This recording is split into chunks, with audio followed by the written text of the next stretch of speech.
Nah, melanjutkan video yang kemarin, kapan harus waspada pada saat anak ini mengalami batuk yang berdahak? Jadi sebenarnya ini berbahaya nggak sih, Dok, untuk anak saya? Nah, ada beberapa kondisi yang mengharuskan Anda itu harus segera periksa ke dokter. Nah, kondisi seperti apa itu dan bagaimana cara mengatasi penyakit tersebut? Nah, mari kita lihat di video berikutnya. Segera periksakan anak Anda ke dokter jika mengalami hal-hal berikut ini. Yang pertama, panas tinggi. Kemudian, sudah lama tidak juga sembuh. Apalagi berat badannya terus menurun. Nah, apalagi juga dahaknya ini tidak hanya berwarna kuning, hijau, bahkan mungkin merah karena ada suatu perdarahan. Nah, dan juga misalkan anak Anda ini mengalami sakit yang teramat sangat, ya, misalkan sampai lemas, tidak mau untuk bermain, dan tertawa, wah sudah, bawa aja ke dokter. Jangan diimbu lama-lama. Malah tambah parah nantinya.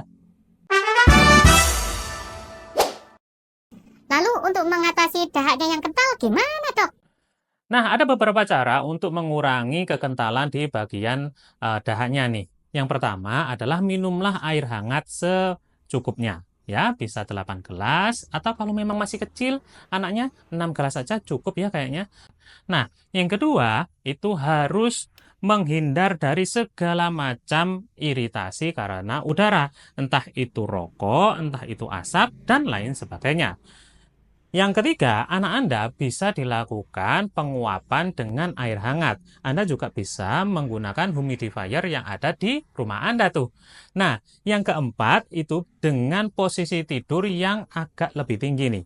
Jangan tidurnya itu seperti ini, tapi begini, kepalanya agak ke atas gini nih, biar dahaknya ini cepat turun dan tidak menyebabkan sakit di bagian tenggorokannya.